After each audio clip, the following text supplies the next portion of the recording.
ಇನ್ನೂ ಅದು ಹಾಗೆ ಉಳಿತಾ ಇದೆ. ಅದು ಮೊದಲಾಗಬೇಕಾಗಿತ್ತು, ಅದಾಯಿತು. ಅರಣ್ಯ ಭಟ್ಟ ಅವರಲ್ಲ ಅಂತ ಕೆಲವರು ವಾದ ಮಾಡ್ತಾ ಇದ್ದಾರೆ, ಇಲ್ಲ ಎದ್ದಿರಲಿಲ್ಲ ಅಂತೇಳಿ. ಯಾವುದೂ ಆಗಲಿ, ಹೆಣ್ಮಕ್ಳಲ್ಲಿ ಏನು ಕೊಲೆ ಆಗ್ಯದ ಅವ್ರ ಬಗ್ಗೆ, ಮತ್ತು ಪದ್ಮಲತಾ ಅವ್ರ ಬಗ್ಗೆ, ಇನ್ನೊಬ್ಬರು ಎಷ್ಟು ಸಿಗ್ತಾರೆ ಅವ್ರಿಗೆಲ್ಲ ಹೆಣ್ಮಕ್ಳ ಬಗ್ಗೆ ಅವ್ರ ಹಿಂದಿದವ್ರು ಯಾರೂ ಸತ್ಯ ಗುರುತಿದ್ರೆ ಇನ್ನೂ ಭಾಳ ಉತ್ತಮ. ಮೋಸ್ಟ್ಲಿ ಈ ಏನು ಹೆಣಗಳನ್ನ ಹೋಗೋದಂಥ ವಿಷಯ ಇದ್ದು ಮೋಸ್ಟ್ ಪ್ರಾಬಬ್ಲಿ ಇದು ಇಲ್ಲಿವರೆಗೆ ಮಾಡಿದಂಥ ಕೆಲಸ ಒಂದು 6ನೇದು ಪಾಯಿಂಟ್ ಮತ್ತು 11ನೇ ಪಾಯಿಂಟಲ್ಲಿ ಕಾಣ್ತದೆ. ಇಲ್ಲೆರಡು ಕಡೆಯಿಂದ ಮೂಳೆಗಳು ಸಿಕ್ಕಿದಾವೆ, ಮದುವೆ ಕೆಲವೊಂದು ಇದ್ದಾವೆ, ಯಾರೂ ಇವು ಮತ್ತು ಮಣ್ಣನ್ನು ಸಹಿತ ತೆಗೆದುಕೊಂಡಾರ ಅಂತೇಳಿ ಈಗ ನಮ್ಮ ಗೃಹ ಮಂತ್ರಿ ಅವರು ಹೇಳಿದ್ದಾರೆ. ಅಂದ್ರೆ ಮಣ್ಣಿಗೆ ನಮ್ಮ ಕರೆಗೆ ಹೋಗಿರ್ತಾವೆ ಎಲುವುಗಳು, ಅದನ್ನು ಪ್ರಯತ್ನ ಮಾಡ್ತಾಯಿದ್ದೀವಿ ಅಂತೇಳಿ.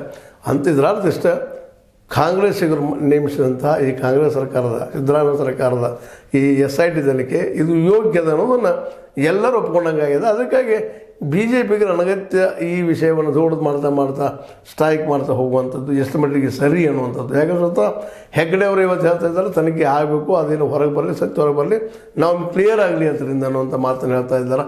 ಅದಕ್ಕಾಗಿ ಇದನ್ನು ತನಿಖೆಗೆ ಬಿಟ್ಟೆ ನಮ್ಮ ಪರಮೇಶ್ವರ್ ಗೃಹ ಮಂತ್ರಿ ಹೇಳಿದಂಗೆ ತನಿಖೆ ಏನು ಬರ್ತದೆ, FSL ರಿಪೋರ್ಟ್ ಏನು ಬರ್ತಾವೆ, ಇವೆಲ್ಲ ನೋಡಿಕೊಂಡು ನಂತರ ಏನಾಗ್ತದೆ ನೋಡೋಣ ಅಂತ ಮಾತು ಅವರು ಹೇಳಿದ್ದಾರೆ.